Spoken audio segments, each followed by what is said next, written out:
melatar belakangi munculnya teks ini, yaitu Matius 20 ayat 28 yang berbunyi, dan sama seperti anak manusia datang bukan untuk dilayani, melainkan untuk melayani dan memberikan nyawanya menjadi tebusan bagi banyak orang. Ternyata Bapak Ibu terkasih, ayat ini dilatar belakangi ada konflik, ada beda pendapat, ada potensi perpecahan di dalam tubuh 12 rasul, saudara-saudara. Perpecahannya gara-gara apa? Aku berkata kepadamu, kasihilah musuhmu, berbuatlah baik bagi yang membencimu, mintalah berkat bagi yang mengutuk, berdoa bagi yang mencacimu. Kalau pipi kirimu ditampar, berikan juga pipi kanan. Aku yang memilih kalian. Baik, saya akan mengajak kita mendengar firman Tuhan yang pembacaannya saya pilih dari satu ayat di dalam Injil Matius. Injil Matius, sambil saya minta air minum. Haleluya. Takutnya saya baca ayat Yesus berkata aku haus, itu saudara-saudara harus hati-hati di sini ya. Injil Matius pasal 20 ayat 28. Ini ayat cek. Ini ayat yang sangat terkenal. Injil Matius 20 ayat 28. Saya baca buat jemaat sekalian. Perhatikan ayatnya. Sama seperti anak manusia datang bukan untuk dilayani, melainkan untuk melayani dan untuk memberikan nyawanya menjadi tebusan bagi banyak orang. Tema Natal Nasional tahun ini adalah kemuliaan bagi Allah dan damai sejahtera di bumi. Tapi berdasarkan Matius pasal 20 ayat 28 ini, saya mengangkat sebuah subtema, yaitu dengan semangat merayakan Natal tahun 2023, semua orang percaya didorong untuk membawa kemuliaan bagi Allah, membawa damai kepada sesama dengan penuh pengorbanan. Bapak Ibu jemaat yang diberkati oleh Tuhan Yesus Kristus, rasa-rasanya kalau khotbah Natal lebih dari 1-2 gereja, apalagi kemarin saya di Katingan sini, saya khotbah 5 gereja dan kebanyakan kawan-kawan hadir. Kadang-kadang pendeta mentok juga kehabisan ide nih. Bayangkan ini mesti khotbah dengan tema khotbah berbeda-beda, apalagi saya seorang YouTuber. Kalau diposting, aduh serba salah begitu ya. Tetapi saya percaya bahwa Allah Tritunggal adalah Allah yang kaya dengan hikmat. Amin. Ada satu kebenaran bisa dikotbahkan oleh 10 orang bahkan 100 orang, tapi penjabarannya bisa berbeda-beda. Kenapa? Karena Roh adalah sumber segala hikmat, sumber segala kepintaran, sumber segala penjabaran terbaik saat orang memberitakan Injil Kristus. Amin, kasih Allah. Nah, saudara-saudara yang diberkati oleh Tuhan Yesus Kristus, berkaitan dengan ayat ini, saya mau mengajak kita menyoroti yang pertama adalah apa yang melatar belakangi munculnya teks ini, yaitu Matius 20 ayat 28 yang berbunyi, dan sama seperti anak manusia datang bukan untuk dilayani, melainkan untuk melayani dan memberikan nyawanya menjadi tebusan bagi banyak orang. Ternyata Bapak Ibu terkasih, ayat ini dilatar belakangi ada konflik, ada beda pendapat, ada potensi perpecahan di dalam tubuh 12 rasul, saudara-saudara. Perpecahannya gara-gara apa? Gara-gara ada 2 saudara kandung dalam murid Yesus, yaitu Yohanes dan Yakobus, anak-anak Zebedeus, yang dipercaya mamanya bernama Salome, yang punya hubungan kekerabatan dengan Bunda Maria atau Ibu Maria. Jadi ini keluarga ini, mungkin karena ada hubungan keluarga, maka mereka lobby-lobby, pendekatan lobby-lobby minta posisi. Ya kan Bapak Ibu dengar hari-hari ini di mana-mana di seluruh Indonesia, mulai dari Sabang sampai Merauke, Pulau Miana sampai Rotendao, kalau ada orang mendekati seseorang penguasa dengan tujuan pendekatan untuk dapat jabatan, itu bukan barang baru. Itu sudah sudah ada dari zaman para rasul. Makanya kalau saudara lihat di ayat-ayat sebelumnya di Yohanes 20, ya, maksud saya Matius 20 ini, mulai ayat 20, Yakobus dan Yohanes datang kepada Yesus dengan perantaraan mamanya. Lalu mulai bilang, tolong nanti kasih posisi buat kedua anak saya, satu di sebelah kanan, satu di sebelah kiri. Itu latar belakangnya. Perhatikan ayat ini. Maka datanglah ibu anak-anak Zebedeus serta anak-anaknya itu kepada Yesus, lalu sujud di hadapannya untuk meminta sesuatu kepadanya. Iya, mereka minta apa? Perhatikan saudara lihat. Kata Yesus, apa yang kau kehendaki? Jawabnya, berilah perintah supaya kedua anakmu ini boleh duduk kelak di dalam kerajaanmu, yang seorang di sebelah kananmu dan seorang lagi di sebelah kirimu. Ini jelas-jelas lobby posisi. Mereka tahu bahwa Yesus ini bukan penguasa di dunia. Penguasa di dunia ini ada limitnya. Ini penguasa dunia akhirat. Amin. Yesus berkata, segala kuasa di surga dan di bumi telah diberikan kepadaku. Akulah Alfa dan akulah Omega. Mereka tahu hal itu. Tapi singkat cerita, akhirnya Tuhan tidak kasih. Tuhan jawab begini di ayat 23. Yesus berkata kepada mereka, cawanku memang akan kamu minum, Ya. tetapi hal duduk di sebelah kananku Ya. atau di sebelah kiriku, aku tidak berhak memberikannya. Yesus bilang, aku tidak ada hak. Itu hak prerogatif Bapa. Yesus bilang begini. Itu akan diberikan kepada orang-orang bagi siapa Bapakku telah menyediakan. Iya, jadi soal jabatan di mana saja, mau di bumi atau di surga, itu Bapa sudah atur semua. Percaya deh. Amin. Anak-anak Tuhan yang benar-benar anak Tuhan, dia tidak takut. Dia yakin apa yang dikatakan dalam Mazmur pasal 75 ayat 7 dan 8. Di Mazmur 75 ayat 7 dan 8 itu dikatakan Allah itu hakim yang adil. Direndahkannya yang satu dan ditinggikannya yang lain. Peninggian itu datang bukan dari timur, bukan dari barat, bukan dari padang gurun, tetapi itu adalah otoritas sang pemilik langit dan bumi. Dia mau angkat siapa, dia mau promosi siapa, suka-suka dia. Mau lobby macam apapun, kalau surga kira ketuk palu, kalau lobby sampai tutup usia, kalau lobby sampai masuk kubur, tetap nol besar. Amin. Amin. Lihat ini Mazmur 75 ayat 7 dan 8. Sebab bukan dari timur atau dari barat, dan bukan dari padang gurun datangnya peninggian Bukan, itu. bukan. Terus. Tetapi Allah adalah hakim. Yes. Direndahkannya yang satu dan ditinggikannya yang lain. Amin. Dan orang Kristen dididik, kita tidak boleh iri hati kalau ada seseorang yang surga putuskan untuk Allah angkat dia, Allah promosi dia, sekalipun menurut hitungan kita sebagai manusia, aduh dia kayaknya kurang cocok, dia kayaknya kurang pas, dia akan kurang pintar dan lain sebagainya. Tapi dengar firman Allah berkata apa? Apa yang bodoh bagi dunia, apa yang lemah bagi dunia, apa yang tidak dipandang oleh dunia, itu yang diangkat oleh Allah untuk mempermalukan orang-orang pintar di dunia ini. Supaya jangan ada yang menyombongkan diri dan berkata, itu karena saya. Tidak, semua karena dia. Amin. Jadi saudara-saudara, tidak perlu iri hati nanti repot. Ada cerita di daerah saya, ada dua perantau dari NTT, merantau di luar NTT, sama-sama merantau. Lalu 15 tahun kemudian mereka bilang, kita harus pulang ke desa kita dan membangun desa kita. Satu bernama Nadus, satu bernama Okto. Nadus tipenya sedikit ngomong tapi kerjanya banyak. Kalau Okto, NATO, no action call only. Dia cuma ngomong doang, actionnya nggak ada. Ini keluarga babi seksi. Tahu babi seksi? Banyak bicara, sedikit aksi. Ini Okto nih, tapi kalau Nadus, dia ngomongnya dikit tapi aksinya jelas, pembuktiannya jelas, terobosannya jelas. Maka pulanglah Okto dan Nadus ke kampung. Sesuai dengan karakter yang saya sebutkan tadi, maka Nadus mulai bergerak.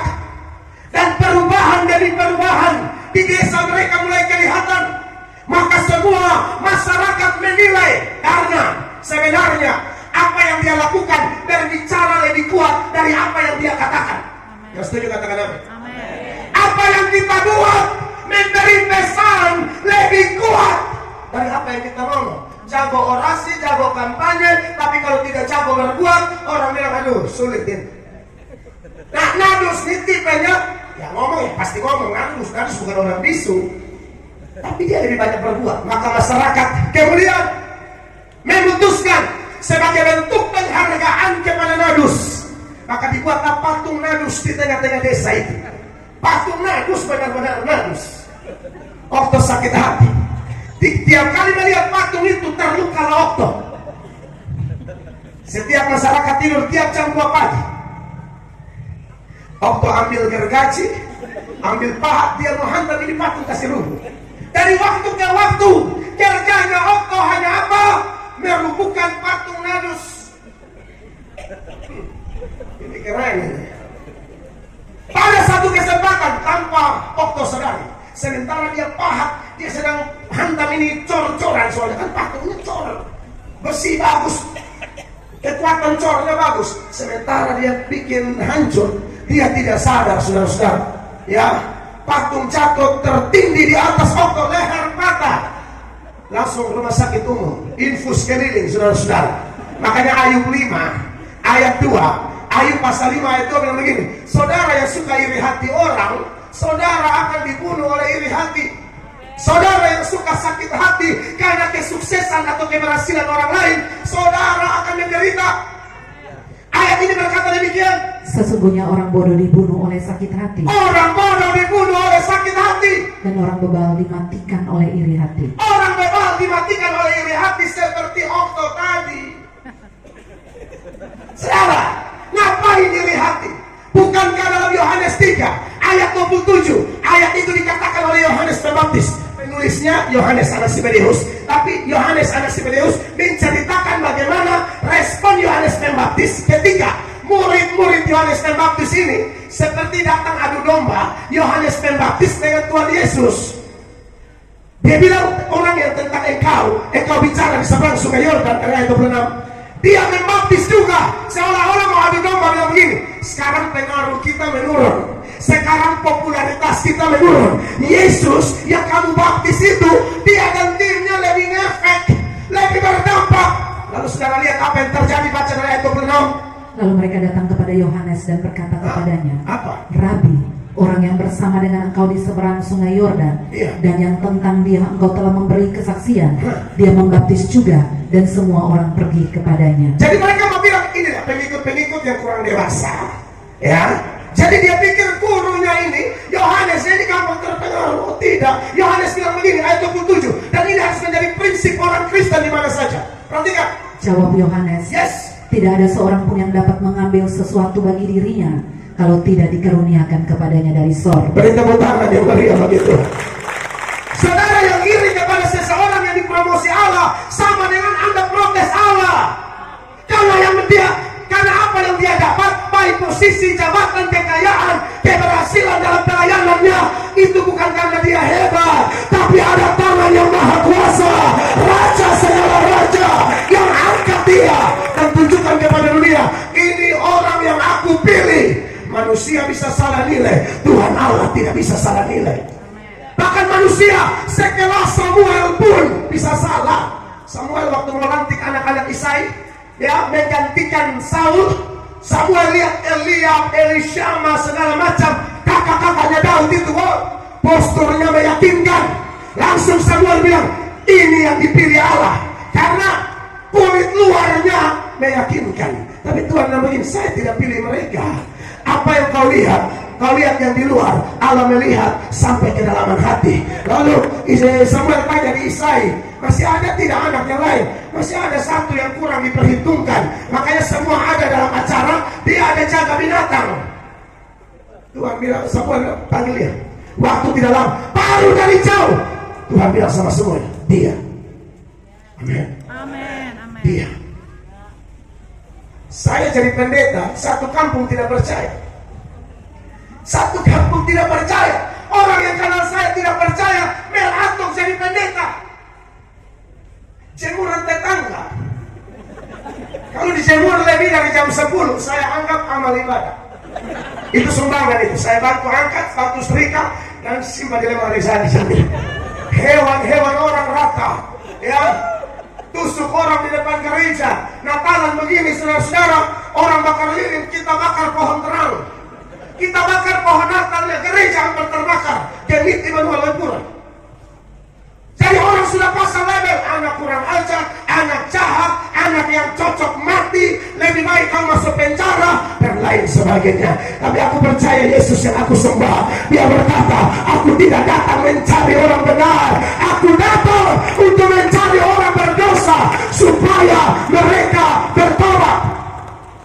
Paulus bilang begini, dalam 1 Timotius 1 ayat 15, perkataan ini benar dan patut diterima sepenuhnya. Kristus Yesus datang ke dunia untuk menyelamatkan orang berdosa, dan di antara mereka Paulus bilang, akulah yang paling berdosa. Tapi ayat 16 Paulus bilang begini, tetapi justru karena itu aku dikasihani, yes, agar dalam diriku ini sebagai orang yang paling berdosa, Yesus Kristus menunjukkan seluruh kesabarannya. Dengan demikian aku menjadi contoh bagi mereka yang kemudian percaya kepadanya dan mendapat hidup yang kekal. haleluya. Paulus bertobat, orang tidak percaya. Dia ke Yerusalem, dia di Damsik, semua bicara, bukankah dia yang dulu aniaya gereja? Bukankah dia yang masuk ke luar kota, tangkap orang Kristen, laki-laki, perempuan, anak kecil, lalu dia siksa, dan beberapa di antaranya dia bunuh? Tapi siapa yang bisa melawan kasih karunia Allah? Almarhum pendeta Billy Graham, dia pernah berkata, hal terbesar kedua di dunia ini adalah dosa, tapi hal pertama yang mengalahkan dosa adalah kasih karunia Allah. Haleluya. Dosa sebesar apapun dikalahkan oleh kasih Yesus Kristus. Amin. Dia kasih Allah. Nah, jadi mereka bertengkar seputaran posisi. Lalu di Matius 20 yang kita bahas ini, di ayat 24, 10 murid yang lain marah sama Yakobus dan Yohanes. Ini kelihatan di ayat 24 dari Matius 20. Mendengar itu, marahlah ke-10 murid yang lain kepada kedua saudara itu. Mereka marah, kenapa kalian secara diam-diam lobi-lobi pesisi di guru? Mereka marah. Saya coba baca komentar para penafsir. Mayoritas penafsir mengatakan begini, alasan terbesar kenapa 10 murid yang lain, Petrus, Thomas, Tadeus, dan lain sebagainya, kenapa mereka marah kepada Yakobus dan Yohanes? Ternyata mereka juga incar itu posisi. Jadi mereka marah bukan karena mereka pahlawan, bukan, mereka juga mau. Nah, ini ngeri-ngeri saudara. Saudara, sekali lagi santai-santai saja. Tuhan sudah atur semua urusan kita. Firman omong apa, taat saja. That's it. Amin. Bapak Ibu terkasih. Lalu Yesus mulai nasihati mereka. Tidak ada larangan untuk menjadi besar. Tidak ada larangan. Tidak ada larangan untuk menjadi terkemuka. Tidak ada larangan. Tuhan bahkan memberi ruang supaya anak-anak Tuhan jadi besar. Anak-anak Tuhan menjadi terkemuka. Anak-anak Tuhan menjadi kepala dan bukan ekor. Anak-anak Tuhan semakin naik dan tidak turun. Itu ada caranya. Caranya apa? Ayat 26. Perhatikan. Tidaklah demikian di antara kamu. Tidaklah demikian di antara kamu. Beda dengan pemerintah dunia ini. Kamu beda. Versi Kristus beda. Perhatikan. Barang siapa ingin menjadi besar di antara kamu, Kalau mau jadi besar, syaratnya apa? hendaklah ia menjadi pelayan. Ya Bapak, saya mau jadi pendeta besar. Siapa mau hanya terputar di Kupang saja. Lahir di Kupang, SD di Kupang, SMP di Kupang, SMA di Kupang, kuliah di Kupang, sakit-sakitan di Kupang, imunisasi di Kupang, nikah di Kupang, mati di Kupang. Wow, saya tidak mau. Saya mau keliling dunia. Saya tidak mau stagnan di Kupang. Saya mau keliling dunia. Cara yang Yesus kasih bagaimana? Jadi hamba. Melihat orang lain lebih penting dari kita. Amin. Kasih Allah. Jangan pakai hati bos atau hati nyonya. Harus pakai hati hamba. Dulos, budak. Lalu dia lanjut di ayat 27. Dan barang siapa ingin menjadi terkemuka di antara kamu, Boleh. hendaklah ia menjadi hambamu. Hamba mutu di situ sesama. Makanya luar biasa, terima kasih ada Romo, ada pendeta dari GKE, ada pendeta dari gereja lain. Sungguh terpancar karakter Yesus di dalam diri kita semua. Saling menghargai, menghormati satu dengan yang lain. Karena kalau mau Tuhan promosi, anggap orang lain lebih penting. Beri tepuk tangan yang meriah bagi Tuhan Yesus. Amin. Jadi boleh-boleh saja. Karena jelas firman Allah berkata dalam Amsal 18 ayat 12, tinggi hati mendahului kehancuran, tetapi kerendahan hati mendahului kehormatan. Wow, haleluya. Saya dulu masih nakal, paling apa istilah NTT bilang makan puji, boleh tambah air apa bagaimana.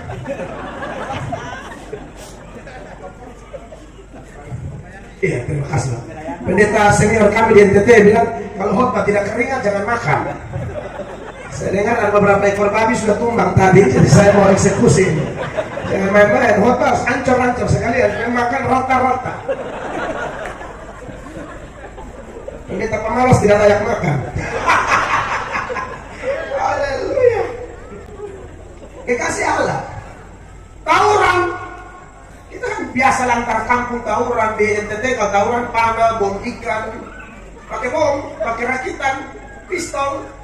Pistolnya bikin sendiri, tapi itu kadang pasti mati. Saya tuh paling makan puji, selalu paling depan. Yang lebih besar dari enggak tidak apa.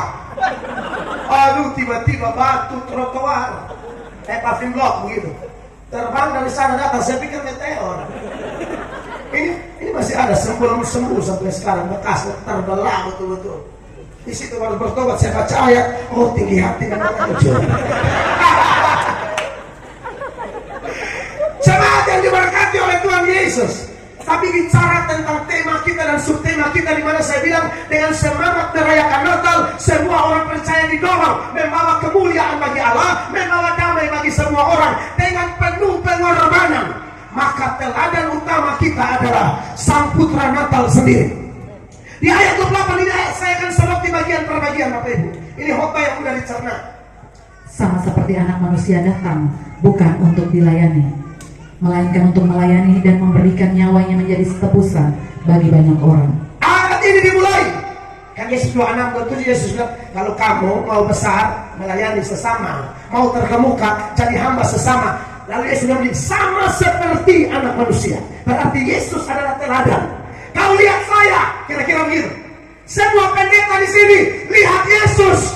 Semua pejabat di sini, lihat Yesus. Semua kepala keluarga di sini, lihat Yesus. Semua ibu rumah tangga, lihat Yesus. Semua tua adat, kepala suku, orang Dayak di sekitar Kasongan, Katingan dan sekitarnya, sekalipun kita punya posisi di adat kita sebagai orang percaya, lihat Yesus.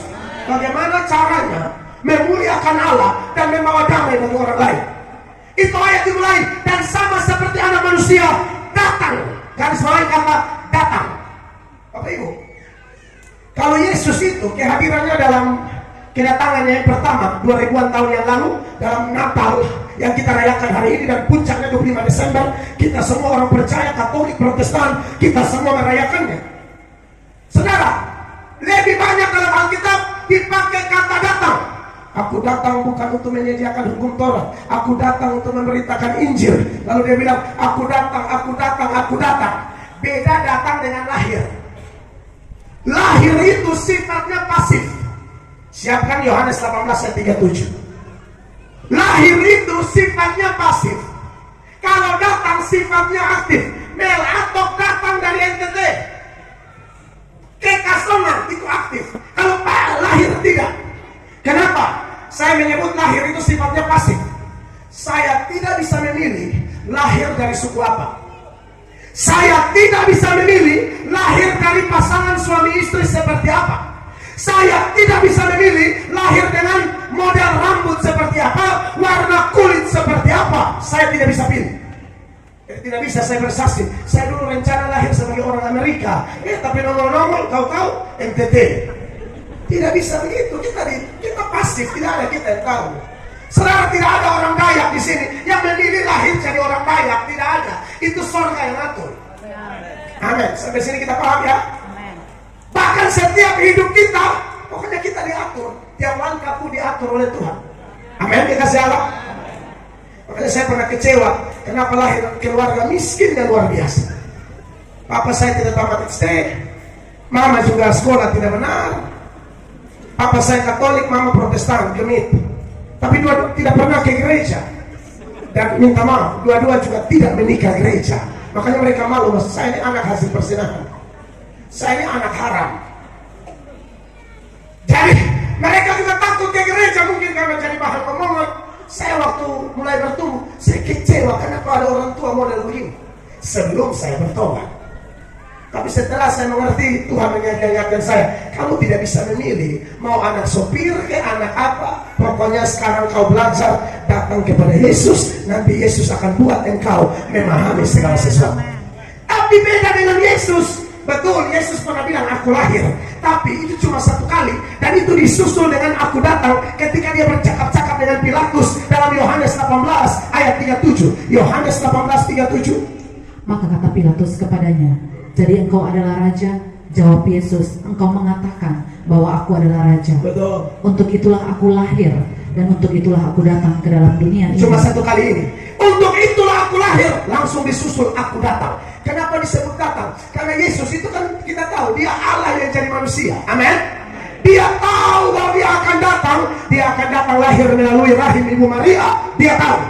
Dia akan dibesarkan di keluarga tukang kayu. Dia tahu. Kita tidak tahu. Makanya kalau kita tidak tahu dan kita menyesal, wajar. Karena kita tidak maha tahu. Yesus maha tahu. Dia tahu dia akan punya 12 pengikut, dan di antara mereka satu hianati dia, satu menyangkal dia, rame-rame lari tinggalkan dia di Taman Getsemani. Dia tahu dia akan hidup di Israel, di mana dia sembuhkan orang, dia tolong banyak orang, tapi waktu dia sengsara tidak ada satupun yang bela dia. Dia tahu. Saudara nggak tahu ada orang jahat, begitu saudara mau datang, tidak mau. Yesus tahu, tapi dia mau datang. Kata datang itu sangat dalam. Yesus tahu penyiksaan yang akan dia alami di Taman Getsemani. Peluhnya menjadi seperti titik-titik darah.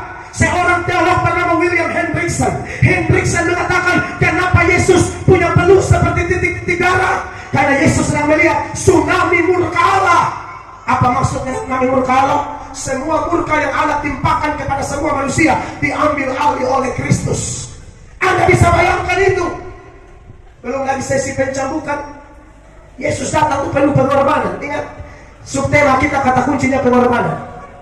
Cambuk Romawi itu gagang pendek, cabangnya 3, lalu ditaburi dengan besi. Kalau bukan kuningan atau tulang atau timah yang diruncing. Saudara nonton film penyiksaan Kristus, The Passion of the Christ. Ketika mau cambuk Yesus, mereka cambuk meja, kayu aja hancur. Anda bisa bayangkan kalau itu terkena di daging mentah ini. Hanya 2 kemungkinan para penafsir bilang, kalau bukan gila, mati. Yesus tahu, tapi dia datang demi saya dan saudara. Amin. Sekarang saya mau kasih tahu saudara, di Natal ini kita harus buat keputusan ikut Yesus. Dan saya mau kasih tahu apa yang harus kita tahu bersama. Yesus bilang, kalau mau ikut aku, pikul salib, menyangkal diri, baru jadi pengikut. Definisi pikul salib apa? Menderita karena taat Tuhan. Anda yang menderita karena minum mabok, lari motor kencang, lalu tabrak pohon dan mati, itu bukan salib. Itu kamu sok-sok jadi Valentino Rossi. Tapi kalau Anda yang mengincil, berbuat baik, sudah tolong banyak orang, tapi orang fitnah sana, fitnah sini, itu salib. Amin, Bapak Ibu.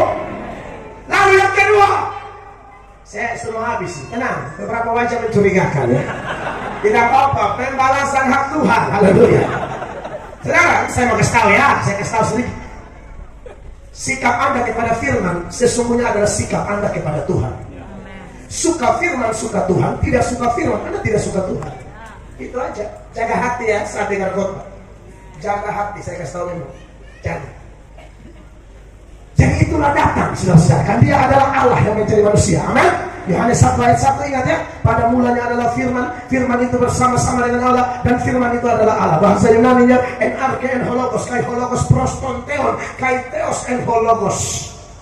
Kata pros menuturkan bahwa ada 2 pribadi sehat kekas sederajat mereka. Tidak bisa dipisahkan, tapi bisa dibedakan. Yaitu Bapa dan juga Tuhan Yesus. Dan dia pencipta langit dan bumi. Dia menjelma menjadi manusia dalam konteks tak terbatas, dalam konteks kekekalan. Yesus masuk ke dalam konteks terbatas atau konteks sementara. Lalu yang kedua dia bilang apa? Dan sama seperti anak manusia datang bukan untuk dilayani, melainkan untuk melayani. Bapak Bapak Ibu, melalui Natal bersama keluarga besar Papa Marwan Susanto ini, kita semua didorong untuk kita sama-sama melayani. Amin. Mulai dari tuan rumah, seluruh keluarga besar, semua tamu undangan. Kita tidak boleh selepas Natal ini kita hanya jadi penonton, sebab Yesus adalah penguasa dunia akhirat, orang nomor satu dunia akhirat. Dia bilang, aku datang bukan untuk dilayani, melainkan melayani. Ada seorang kepala dinas saya kenal, sombongnya minta ampun. Suami kadis, ibu kabak atau kabik di gereja. Mereka ditugaskan jadi kolektan. Mereka marah majelis, marah pendeta, katanya, kalian kalau mau kasih tugas lihat-lihat orang dong. Maksud mereka ya, masa kepala dinas mau jalan kolekte, padahal wakil gubernur NTT jalan kolekte. Kepala dinas tingkahnya minta ampun. Saya Tuhan Yesus, saya patah dari leher di konsistor, pasti saya bikin mati dia. Untung Tuhan kita tidak begitu. Yang atau memang agak sedikit, tapi Tuhan kan tidak. Saya pas saya, Tuhan lu habis. Saya cabut kumis dan bibir-bibir semua. Tapi saya bisa lihat tuh hidupnya hancur betul. Bangkrut kiri kanan, mobil jual, dililit, utang nyeri, sombong minta ampun. Saya khotbah di Timor Leste, di negara tetangga kita. Tim yang datang itu pengusaha-pengusaha. Kami dibawa makan di restoran, lalu dua konglomerat di kota itu pamit dan berkata, Bapak kami tidak bisa makan bersama dengan Pak Pendeta. Saya bilang, mau kemana? Menurut jadwal, hari ini jadwal kami berdua susun kursi dan bersih-bersih gereja. Oh wow, konglomerat, uang bukan susun kursi, bersih-bersih gereja. Karena manusia sombong. Kita ini datang dengan telanjang, kembali dengan telanjang, lahir tidak bawa apa-apa, mati tidak bawa apa-apa. Kalau kita punya apa-apa, semua dari Tuhan Allah. Amin. 1 Timotius 6 ayat 7, Paulus mengingatkan Timotius hal itu, bahwa kita tidak datang bawa apa-apa, kita mati tidak bawa apa-apa. Perhatikan. Sebab kita tidak dapat membawa sesuatu apa ke dalam dunia, dan kita pun tidak dapat membawa apa-apa keluar. Saudara mau taruh emas di peti mati? Di surga tuh emas dipakai bikin aspal. Akunya saudara masuk sana, bawa emas, pakai gigi emas, malaikat beribu, bisa cabut aspal dari gigi. Kita kaya dengan emas, kita di sana aspal. Sombong apa? Amin Bapak Ibu. Amin Bapak Ibu. Yesus bilang, aku datang bukan untuk dilayani, melainkan untuk melayani. Saya kaget. Pak Marwan, saya tidur di sini dari tanggal berapa? Saya bilang, Bapak kemana? Bapak ada latihan pimpin pujian di gereja. Wow, ketua DPR kok pimpin pujian. Tapi itu teladan luar biasa. Orang yang teladani Kristus, orang yang sudah pegang jabatan pusing amat dengan gereja. Saya ini ulang-ulang emosi tinggi kalau lihat pejabat. Maksudnya tidak bertobat. Karena kalau sudah mulai dapat jabatan, komitmennya goncang. Uang merubah segala sesuatu, jabatan merubah segala sesuatu. Mulai pergi tugas di Jakarta, kasih mati handphone karena di kamar sudah ada wewe gombel, turunan kuntilanak, sampai ada yang mati overdosis obat kuat. Nah ini kita harus omong. Sebagai pejabat kalau dapat kuasa, takut Tuhan, jangan nakal dan Tuhan kasih mati. Amin. Makanya saya tidak tahu di Kalimantan mungkin suka atau tidak, saya tidak tahu. Tapi di NTT saya sudah di blacklist. Karena kalau tiap kali saya omong saya kasih ingat. Pilih mana? Pendeta tegur pakai khotbah atau Tuhan tegur pakai tumor? Lebih baik pakai khotbah. Teguran nyata-nyata adalah lebih baik daripada kasih tersembunyi. Amin, kekasih Allah. Terakhir, kan sepoin terakhir itu roh semakin menyala ya. Biasa saya sudah pulang, sudah kan pulang ke sini, saya pulang. Saya sudah tidak ketemu anak ini 1 minggu lebih. Terakhir, Yesus bilang, sama seperti anak manusia datang bukan untuk dilayani, melainkan untuk melayani dan memberikan nyawanya menjadi tebusan bagi banyak orang. Ini sebuah penderitaan yang luar biasa. Bapak Ibu, mau bawa damai, mau bawa kemuliaan di sekitar Katingan, Palangkaraya, Kalteng dan sekitarnya, harus ada pengorbanan. Amin. Harus ada penderitaan. Filipi 1 ayat 29. itu secara eksplisit mengingatkan kita kepada kita orang Kristen, bukan dipercayakan hanya untuk percaya, tetapi untuk menderita bagi Dia. Perhatikan. Sebab kepada kamu dikaruniakan bukan saja untuk percaya kepada Kristus, melainkan juga untuk menderita untuk Dia. Untuk jadi pembawa damai itu menderita. Untuk membawa kemuliaan Allah, membawa kesejahteraan bagi sekitar kita, butuh pengorbanan. Kasih Allah, butuh pengorbanan. Yesus itu sejak Dia hadir, sekeliling tolak Dia. Dunia tolak Dia, Israel tolak Dia, Nazaret tolak Dia, keluarganya tolak Dia, murid-murid tinggalkan Dia, bahkan Bapa pun tinggalkan. Bahkan Bapa pun tinggalkan Dia saat Dia di Golgota. Makanya Dia berkata, Eli, Eli, lama sabatani. Allahku, Allahku, mengapa engkau meninggalkan aku? Yesus menderita sendirian demi saya dan saudara. Tapi sekarang kalau Anda dan saya menderita, Anda tidak sendirian. Kenapa? Karena Dia berkata, aku Allah Immanuel, Allah beserta kita. Dalam segala penderitaan, siapapun tinggalkan kita, Yesus ada di sisi kita, Roh Kudus ada di dalam kita. Dan biasanya orang-orang percaya yang sama-sama punya Yesus tidak akan tinggalkan kita. Maju terus, nama Tuhan dipuji, dipermuliakan. Saya selesai, Tuhan Yesus dimuliakan. Aku berkata kepadamu, kasihilah musuhmu, berbuatlah baik bagi yang membencimu, mintalah berkat bagi yang mengutuk, berdoa bagi yang mencacimu. Kalau pipi kirimu ditampar, berikan juga pipi kanan. Aku yang memilih kalian.